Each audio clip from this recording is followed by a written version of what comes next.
আকাশবাণী গুৱাহাটী পুৱাৰ আঞ্চলিক বাতৰি পঢ়িছোঁ উৎপল কুমাৰ দাসে।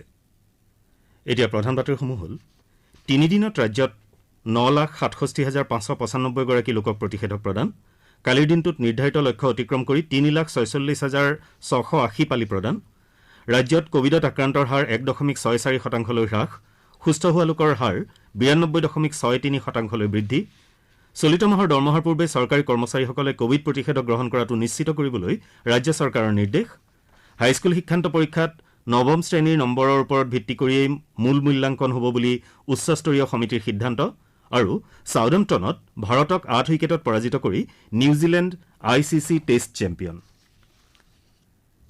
চৰকাৰী চিটা প্ৰদান কেন্দ্ৰসমূহত 18 বছৰৰ ঊৰ্ধৰ সকলো লোকৰ বাবে বিনামূলীয়াকৈ কোভিড-19 প্ৰতিষেধক প্ৰদান অভিযান ইতিমধ্যে আৰম্ভ হোৱাৰ পৰিপ্ৰেক্ষিতত আমি শ্ৰোতাসকলক প্ৰতিষেধক গ্ৰহণ কৰিবলৈ আহ্বান জনাইছো। শ্ৰোতাসকলক সকলো নীতি নিয়ম পালন কৰাৰ লগতে সাৱধানতাসমূহ মানি চলিবলৈকো আমি অনুৰোধ জনাইছো। মাস্ক পৰিধান কৰক, 2 গজ দূৰত্ব বৰ্তাই ৰাখক, হাত আৰু মুখৰ পৰিষ্কাৰ পৰিচ্ছন্নতাত গুৰুত্ব দিয়ক আৰু প্ৰতিষেধক গ্ৰহণ কৰক। কোভিড সংক্ৰান্তীয় যিকোনো তথ্য আৰু পৰামৰ্শৰ বাবে আপোনালোকে ৰাষ্ট্ৰীয় হেল্পলাইন নম্বৰ 01123978046 অথবা 1075 আৰু ৰাজ্যিক হেল্পলাইন নম্বৰ 104ত ফোন কৰিব পাৰিব। এতিয়া শুনক বিতং বাতৰি। ৰাজ্যজুৰি অব্যাহত থকা বৰ্ধিত কোভিড প্ৰতিষেধক প্ৰদান কাৰ্যসূচীৰ অধীনত বিগত 3টা দিনত মুঠ 9,67,595 গৰাকী লোকক প্ৰতিষেধক প্ৰদান কৰা হৈছে। কালি এদিনতে নিশা 9 বজা পৰ্যন্ত 3,46,680 গৰাকী লোকক কোভিডৰ প্ৰতিষেধক প্ৰদান কৰা হয়। ৰাজ্য চৰকাৰে কোভিড নিয়ন্ত্ৰণৰ বাবে দৈনিক 3 লাখকৈ লোকক প্ৰতিষেধক প্ৰদানৰ লক্ষ্যত উপনীত হোৱাৰ বাবে ৰাজ্যত প্ৰতিষেধক প্ৰদান প্ৰক্ৰিয়া ত্বৰান্বিত কৰি তুলিছে। যোৱা 21 জুনত আৰম্ভ হোৱা ব্যাপক প্ৰতিষেধক প্ৰদান অভিযানৰ প্ৰথম দিনটোত ৰাজ্যত 3,71,080 গৰাকী লোকক প্ৰতিষেধক প্ৰদান কৰা হয়। দ্বিতীয় দিনা 2,49,835 গৰাকী লোকক প্ৰতিষেধক প্ৰদান কৰা হয়। আনহাতে পৰীক্ষামূলক আৰম্ভণিৰ 3 দিনৰ সফলতাৰ পাছত পৰৱৰ্তী দিনসমূহতো প্ৰতিষেধক প্ৰদান অভিযান ত্বৰান্বিত গতিত আগুৱাই নিবলৈ ৰাজ্য চৰকাৰ সাজু হৈছে বুলি স্বাস্থ্যমন্ত্ৰী কেশৱ মহন্তই প্ৰকাশ কৰিছে। যোৱা দুদিনে উজনি অসমৰ 3খন জিলাৰ প্ৰতিষেধক কেন্দ্ৰই কেন্দ্ৰই ঘূৰি স্বাস্থ্যমন্ত্ৰীগৰাকীয়ে এই অভিযান নিৰীক্ষণ কৰিছে। কালি তেওঁ কয় যে প্ৰধানমন্ত্ৰী নৰেন্দ্ৰ মোদীৰ সিদ্ধান্তৰ আধাৰত আৰু মুখ্যমন্ত্ৰী ডঃ হিমন্ত বিশ্ব শৰ্মাৰ নেতৃত্বত অসমত আৰম্ভ হোৱা ব্যাপক প্ৰতিষেধক প্ৰদান অভিযানত ৰাজ্য চৰকাৰে আশাব্যঞ্জক সফলতা লাভ কৰিছে। অসমে প্ৰতিষেধক প্ৰদানৰ দৈনিক লক্ষ্য অতিক্ৰম কৰি অগ্ৰণী ৰাজ্যকেইখনৰ ভিতৰত অন্যতম হিচাপে ৰাষ্ট্ৰীয় স্তৰত প্ৰতিষ্ঠা লাভ কৰা বুলিও স্বাস্থ্যমন্ত্ৰীগৰাকীয়ে প্ৰকাশ কৰিছে। অহা 15 আগষ্টৰ ভিতৰত ৰাজ্যৰ 18 বছৰ ঊৰ্ধৰ সকলো লোককে প্ৰতিষেধক প্ৰদানৰ বাবে ধাৰ্য কৰা লক্ষ্যত চৰকাৰ উপনীত হ'ব পাৰিব বুলিও স্বাস্থ্যমন্ত্ৰী শ্ৰী মহন্তই আশা প্ৰকাশ কৰিছে। উল্লেখযোগ্য যে ৰাজ্যত বৰ্তমান পৰ্যাপ্ত সংখ্যক কোভিডৰ প্ৰতিষেধক মজুত থকা বুলি স্বাস্থ্যমন্ত্ৰীগৰাকীয়ে সদৰি কৰিছে। তেওঁ কয় যে কেন্দ্ৰীয় চৰকাৰৰ পৰা অসমে কালি নতুনকৈ 1,66,060 পালি প্ৰতিষেধক লাভ কৰিছে। ইয়াৰে 1,36,330 পালি কোভিশ্বিল্ড আৰু 29,730 পালি কোভাক্সিন প্ৰতিষেধক। ৰাজ্যত কোভিড-19ৰ দৈনিক সংক্ৰমণৰ হাৰ 1.64% হ্ৰাস পাইছে। আনহাতে আৰোগ্যৰ হাৰ 92.63% বৃদ্ধি হৈছে। কালি 1,64,227টা নমুনা পৰীক্ষাৰ অন্তত 2,728 জনৰ দেহত কৰোনা ভাইৰাছৰ সংক্ৰমণ ধৰা পৰে। ইয়াৰ ভিতৰত 187 জন কামৰূপ মহানগৰ জিলাৰ লোক। কালি 30 জন লোকৰ এই ৰোগত আক্ৰান্ত হৈ মৃত্যু হয়। ধুবুৰীত কালি নতুনকৈ 16 জন লোকৰ দেহত কোভিডৰ সংক্ৰমণ ধৰা পৰে। জিলাখনত কালিৰ দিনটোত এজন লোকে এই ৰোগত প্ৰাণ হেৰুৱায়। কামৰূপ জিলাত কালিৰ দিনটোত 131 জন লোক নতুনকৈ কোভিডত আক্ৰান্ত হৈছে। জিলাখনত কালি এই ৰোগত এজন লোকৰ মৃত্যু হয়। দৰঙত কালি নতুনকৈ 45 জন লোকৰ দেহত কোভিডৰ উপস্থিতি ধৰা পৰে। মুখ্যমন্ত্ৰী ডঃ হিমন্ত বিশ্ব শৰ্মাৰ অধ্যক্ষতাত আজি ৰাজ্য চৰকাৰৰ এখন কেবিনেট বৈঠক অনুষ্ঠিত হ'ব। আজি বিয়লি 3 বজাত জনতা ভৱনৰ মুখ্যমন্ত্ৰীৰ কাৰ্যালয়ত এই বৈঠক অনুষ্ঠিত হ'ব। মুখ্যমন্ত্ৰী ডঃ হিমন্ত বিশ্ব শৰ্মাই কালি এখন বৈঠকত জল জীৱন অভিযান অসমৰ কাম কাজৰ অগ্ৰগতিৰ পৰ্যালোচনা কৰে। মুখ্যমন্ত্ৰীৰ সভাকক্ষত অনুষ্ঠিত এই বৈঠকত ৰাজ্যজুৰি জল জীৱন অভিযানৰ অধীনত হৈ থকা কাম কাজৰ বিষয়ে বুজ লৈ 2024 চনৰ ভিতৰত লক্ষ্য নিৰ্ধাৰিত হিতাধিকাৰীসকলে নলৰ জৰিয়তে পানী লাভ কৰাটো সুনিশ্চিত কৰিবলৈ মুখ্যমন্ত্ৰীয়ে নিৰ্দেশ দিছে। ডঃ শৰ্মাই আঁচনিখন ৰূপায়ণৰ দিশত বৰ্তমানে সন্মুখীন হৈ থকা অসুবিধাৰো বুজ লয়। আঁচনিখনৰ দ্ৰুত ৰূপায়ণৰ বাবে প্ৰয়োজনীয় কাৰিকৰীভাৱে দক্ষ মানৱ সম্পদ নিয়োজিত কৰাৰ ব্যৱস্থা কৰিবলৈকো মুখ্যমন্ত্ৰীয়ে নিৰ্দেশ দিছে। বৈঠকত মুখ্যমন্ত্ৰীৰ প্ৰধান সচিব সমীৰ কুমাৰ সিনহা, জল জীৱন অভিযান অসমৰ মিছন সঞ্চালক আকাশ দীপকে ধৰি আন উচ্চপদস্থ বিষয়াসকলো উপস্থিত আছিল।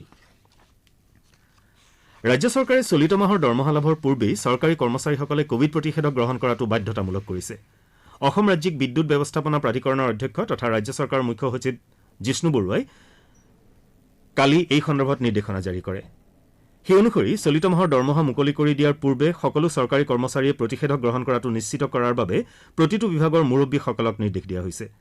ৰাজ্য চৰকাৰৰ ঠিকাভিত্তিক তথা অস্থায়ী কৰ্মচাৰীকে ধৰি বহুসংখ্যক কৰ্মচাৰীয়ে বৰ্তমানলৈ প্ৰতিষেধক গ্ৰহণ নকৰাটো দৃষ্টিগোচৰ হোৱাৰ পৰিপ্ৰেক্ষিতত এই নিৰ্দেশ দিয়া হৈছে। এনেদৰে প্ৰতিষেধক নোলোৱাকৈ থকা কাৰ্যই কৰোনাৰ সংক্ৰমণ বৃদ্ধিত সহায় কৰিব বুলি উল্লেখ কৰি নিৰ্দেশনাটোত কোৱা হৈছে যে জুন মাহৰ দৰমহা সুকলমে লাভ কৰাৰ বাবে কৰ্মচাৰীসকলে প্ৰতিষেধক গ্ৰহণ কৰাটো নিশ্চিত কৰিব লাগিব।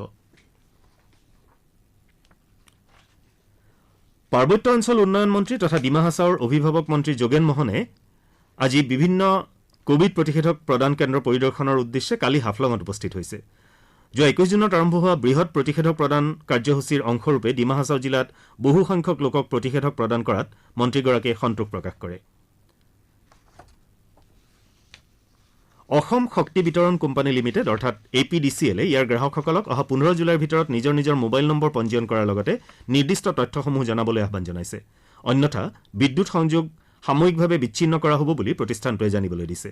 উল্লেখযোগ্য যে APDCLে গ্ৰাহকলৈ উন্নতৰ পৰা উন্নততৰ সেৱা আগবঢ়োৱাৰ উদ্দেশ্যে মোবাইল ফোনৰ নম্বৰ পঞ্জীয়ন কৰাৰ লগতে আধাৰ নম্বৰ, ইমেইল, জীৱিকা আদিৰ তথ্য জনাবলৈ আহ্বান জনাই আহিছে।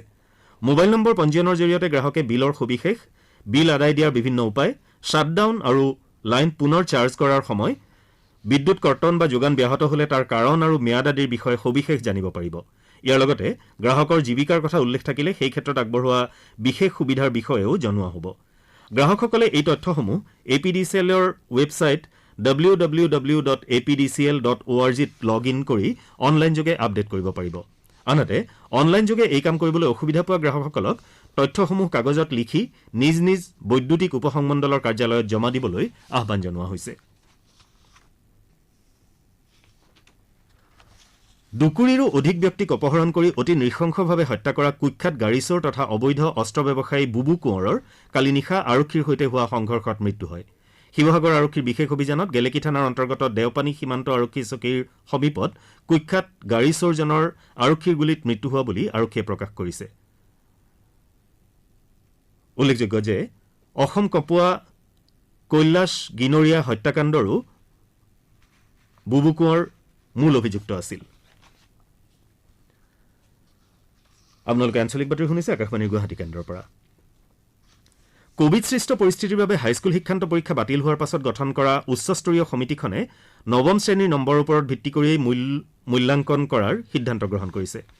কালি অনুষ্ঠিত এখন বৈঠকত সমিতিখনে হাইস্কুল শিক্ষান্ত পৰীক্ষাত এইবাৰ পূৰ্বৰ দৰে 10টা শীৰ্ষস্থান ঘোষণা নকৰাৰ সিদ্ধান্তও গ্ৰহণ কৰে।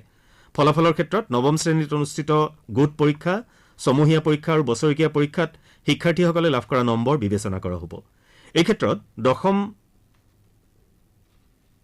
শ্ৰেণীত অনুষ্ঠিত পৰীক্ষাসমূহৰ নম্বৰো বিবেচনালৈ আহিব যদিও উচ্চস্তৰীয় সমিতিখনে নৱম শ্ৰেণীৰ পৰীক্ষাকে মূল ভিত্তি হিচাপে ল'বলৈ সিদ্ধান্ত গ্ৰহণ কৰিছে। ভাৰতৰ পুতলা উদ্যোগক শক্তিশালী কৰাৰ লগতে পুতলা বজাৰৰ বৃহৎ অংশ ধৰি ৰখাৰ লক্ষ্যৰে অনুষ্ঠিত টয় কাথন 2021ৰ অংশগ্ৰহণকাৰীসকলৰ সৈতে আজি প্ৰধানমন্ত্ৰী নৰেন্দ্ৰ মোদীয়ে দিনৰ 11 বজাত ভিডিঅ' কনফাৰেন্সিং ব্যৱস্থাৰে মত বিনিময় কৰিব। উদ্ভাৱনমূলক পুতলা আৰু গেম সম্পৰ্কে জনসাধাৰণৰ পৰা অৱধাৰণা বিচাৰি শিক্ষা, মহিলা আৰু শিশু বিকাশ, অতি ক্ষুদ্ৰ ক্ষুদ্ৰ আৰু মজলীয়া উদ্যোগ, বস্ত্ৰ, তথ্য আৰু সম্প্ৰচাৰ মন্ত্ৰালয়, ঔদ্যোগিক নীতি আৰু সম্বৰ্ধন বিভাগ আৰু সৰ্বভাৰতীয় কাৰিকৰী শিক্ষা পৰিষদে যোৱা 5 জানুৱাৰীত যুটীয়াভাৱে টয় কাথন 2021ৰ শুভাৰম্ভ কৰিছিল। অনুষ্ঠানটোৰ বাবে সমগ্ৰ দেশৰ 1,02,000 অংশগ্ৰহণকাৰীয়ে পঞ্জীয়ন কৰিছিল আৰু 17,000তকৈও অধিক অৱধাৰণা জমা দিছিল। আমেৰিকা যুক্তৰাষ্ট্ৰত বসবাস কৰা একাংশ প্ৰৱাসী অসমীয়াৰ সংগঠন Assam foundation of north America চমুকৈ আফনাই ৰাজ্যৰ কোভিড পৰিস্থিতিত সহায়ক হোৱাকৈ বিভিন্ন সামগ্ৰী সাহায্য হিচাপে আগবঢ়াইছে। কোভিডৰ দ্বিতীয়টো ঢৌৱে ৰাজ্যখনক ক্ষতিগ্ৰস্ত কৰাৰ প্ৰতি লক্ষ্য ৰাখি সংগঠনটোৱে $86,000 অৰ্থাৎ ভাৰতীয় মুদ্ৰাৰ হিচাপত প্ৰায় 59,47,000 টকাৰ এই সামগ্ৰী ৰাষ্ট্ৰীয় স্বাস্থ্য অভিযান অসমক অৰ্পণ কৰিছে। উত্তৰ আমেৰিকাত বসবাস কৰা অসম সন্তানসকলৰ দান বৰঙণিৰে এই ধন সংগ্ৰহ কৰা হৈছে বুলি সংস্থাটোৱে জানিবলৈ দিছে। এনেদৰে সাহায্য হিচাপে আগবঢ়োৱা সামগ্ৰীসমূহৰ ভিতৰত আছে 47টা অক্সিজেন কনচেণ্ট্ৰেটৰ, 1,500টা PPE কিট আৰু 50টা অক্সিমিটাৰ।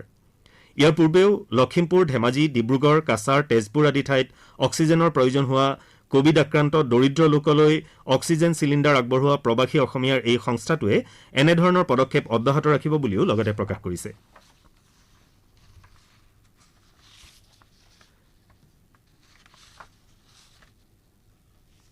দেশত বৰ্তমানলৈ কোভিড প্ৰতিষেধকৰ 30 কোটিৰো অধিক পালি প্ৰদান কৰা হৈছে। কেন্দ্ৰীয় স্বাস্থ্য মন্ত্ৰালয়ৰ তথ্য অনুসৰি কালি সন্ধিয়া 7 বজা পৰ্যন্ত দেশত 30,09,69,538 পালি প্ৰতিষেধক প্ৰদান কৰা হৈছে। মন্ত্ৰালয়ে এটা বিবৃতিযোগে কৈছে যে যোৱা 21 জুনত আৰম্ভ হোৱা ব্যাপক প্ৰতিষেধক প্ৰদান অভিযানৰ অধীনত কালিৰ দিনটোত 58,34,000 পালি প্ৰতিষেধক প্ৰদান কৰা হৈছে। ইয়াৰ ভিতৰত 18 পৰা 44 বছৰ বয়সৰ 41,23,000ৰো অধিক হিতাধিকাৰীয়ে প্ৰথম পালি আৰু 68,903 গৰাকী হিতাধিকাৰীয়ে দ্বিতীয় পালি গ্ৰহণ কৰিছে।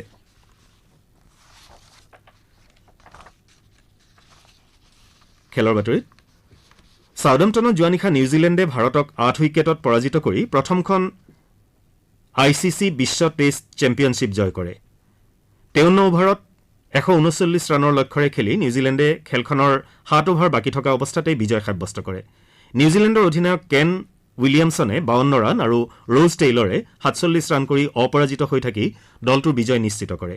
ভাৰতীয় দলৰ হৈ ৰবিচন্দ্ৰন অশ্বিনে 2টা উইকেট দখল কৰে।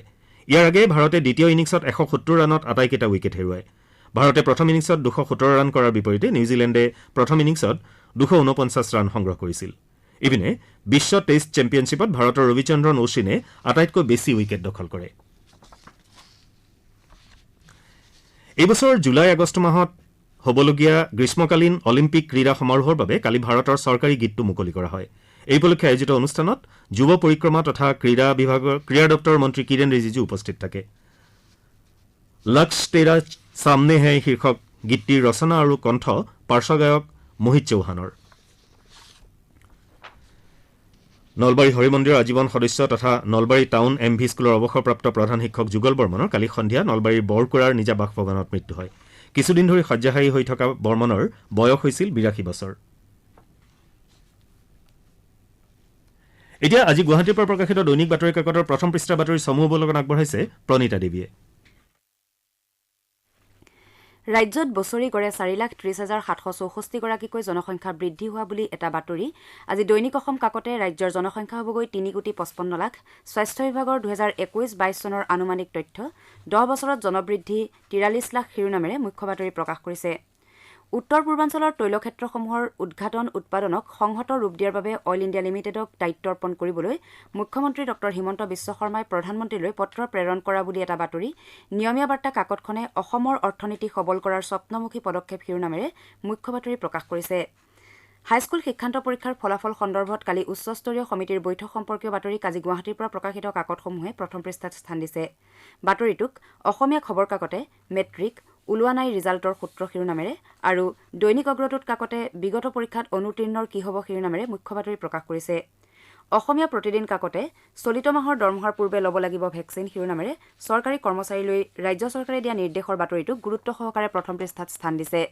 নিৰ্বাচন আয়োগে ৰাজ্যত উপনিৰ্বাচনৰ বাবে প্ৰস্তুতি আৰম্ভ কৰোঁতেই বিজেপিয়ে কেইবাটাও সমষ্টিত উপনিৰ্বাচনৰ প্ৰস্তুতি আৰম্ভ কৰা বুলি এটা বাতৰি আমাৰ অসম কাকতে মাজুলীসহ 5 সমষ্টিৰ উপনিৰ্বাচনৰ প্ৰস্তুতি শিৰোনামেৰে মুখ্য বাতৰি প্ৰকাশ কৰিছে। দৈনিক জনমভূমি কাকতে বিদেশী বিনিয়োগত অসমৰ স্থান দেশৰ ভিতৰত 22 নম্বৰত থকাৰ বাতৰিটোক মুখ্য বাতৰিৰ স্থান দিছে। আজি প্ৰকাশিত কাকতসমূহৰ আন কেতবোৰ গুৰুত্বপূৰ্ণ বাতৰি হ'ল লখিমপুৰত সোৱণশিৰিৰ ভয়াৱহ খহনীয়া, জনতা ভৱন এৰি ভেকচিনৰ তদাৰকী মন্ত্ৰীৰ, কৃষি ঋণ ঘূৰাই নিদিলে আইনী ব্যৱস্থা ইত্যাদি। এয়াই আছিল আজি গুৱাহাটীৰ পৰা প্ৰকাশিত দৈনিক বাতৰি কাকতসমূহৰ প্ৰথম পৃষ্ঠাৰ মুখ্য বাতৰিত চমু অৱলোকন। ধন্যবাদ প্ৰণীতা। বাতৰি শেষ কৰাৰ পূৰ্বে প্ৰধান বাতৰি কেইটামান আকৌ এবাৰ। 3 দিনত ৰাজ্যত 9,67,595 গৰাকী লোকক প্ৰতিষেধক প্ৰদান। কালিৰ দিনটোত নিৰ্ধাৰিত লক্ষ্য অতিক্ৰম কৰি 3,46,680 পালি প্ৰদান। ৰাজ্যত কোভিডত আক্ৰান্তৰ হাৰ 1.64% হ্ৰাস। সুস্থ হোৱা লোকৰ হাৰ 92.63% বৃদ্ধি। চলিত মাহৰ দৰমহাৰ পূৰ্বে চৰকাৰী কৰ্মচাৰীসকলে কোভিড প্ৰতিষেধক গ্ৰহণ কৰাটো নিশ্চিত কৰিবলৈ ৰাজ্য চৰকাৰৰ নিৰ্দেশ। হাইস্কুল শিক্ষান্ত পৰীক্ষাত 9ম শ্ৰেণীৰ নম্বৰৰ ওপৰত ভিত্তি কৰি মূল মূল্যাংকন হ'ব বুলি উচ্চস্তৰীয় সমিতিৰ সিদ্ধান্ত। আৰু সাউদাম্পটনত ভাৰতক 8 উইকেটত পৰাজিত কৰি নিউজিলেণ্ড ICC টেষ্ট চেম্পিয়ন। আমাৰ পুৱাৰ আঞ্চলিক বাতৰি ইমানতে শেষ হ'ল। নমস্কাৰ।